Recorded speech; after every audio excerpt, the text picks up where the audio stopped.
एक व्यक्ति था, उसके 3 मित्र थे। एक मित्र ऐसा था जो सदैव साथ देता था, एक पल एक क्षण भी बिछुड़ता नहीं था। दूसरा मित्र ऐसा था जो सुबह शाम मिलता। तीसरा मित्र ऐसा था जो बहुत दिनों में जब तब मिलता था।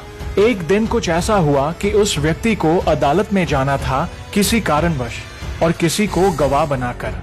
अब वह व्यक्ति अपने सबसे पहले अपने उस मित्र के पास गया जो सदैव उसका साथ देता था और बोला, मित्र, क्या तुम मेरे साथ अदालत में गवाह बनकर चल सकते हो?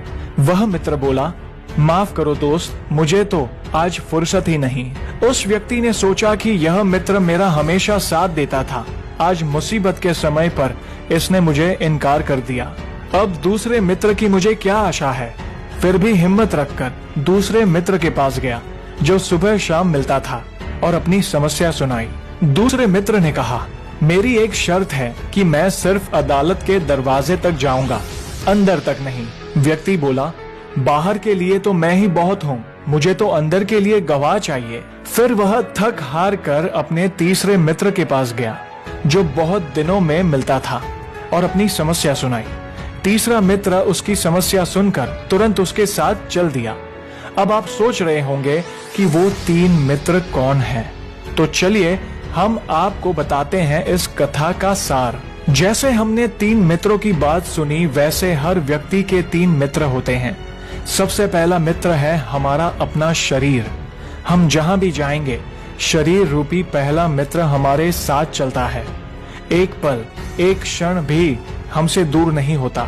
दूसरा मित्र है शरीर के संबंधी, जैसे माता पिता, भाई बहन, मामा चाचा इत्यादि, जिनके साथ रहते हैं, जो सुबह दोपहर शाम मिलते हैं। और तीसरा मित्र है हमारे कर्म, जो सदा ही साथ जाते हैं। अब आप सोचिए कि आत्मा जब शरीर छोड़कर धर्मराज की अदालत में जाती है, उस समय शरीर रूपी पहला मित्र एक कदम भी आगे चलकर साथ नहीं देता, जैसे कि उस पहले मित्र ने साथ नहीं दिया।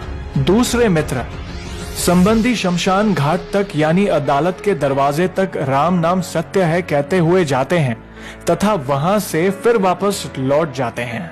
और तीसरा मित्र आपके कर्म है, कर्म जो सदा ही साथ जाते हैं, चाहे अच्छे हो या बुरे। अगर हमारे कर्म सदा हमारे साथ चलते हैं तो हमको अपने कर्म पर ध्यान देना होगा। अगर हम अच्छे कर्म करेंगे तो किसी भी अदालत में जाने की जरूरत नहीं होगी, धर्मराज भी हमारे लिए स्वर्ग का दरवाजा खोल देंगे। धर्मशास्त्र और नीति शास्त्रों में कहा गया है कि कर्म के बगैर गति नहीं। सनातन धर्म भाग्यवादियों का धर्म नहीं है, कर्म से ही भाग्य का जन्म होता है। वेद, उपनिषद और गीता तीनों ही कर्म को कर्तव्य मानते हुए इसके महत्व को बताते हैं। यही पुरुषार्थ है। श्रेष्ठ और निरंतर कर्म किए जाने या सही दिशा में सक्रिय बने रहने से ही पुरुषार्थ फलित होता है। वेदों में कहा गया है कि समय तुमको बदले, इससे पूर्व तुम ही स्वयं या समय को बदल लो। यही कर्म का मूल सिद्धांत है, अन्यथा फिर तुम्हें प्रकृति या दूसरों के अनुसार ही जीवन जीना होगा।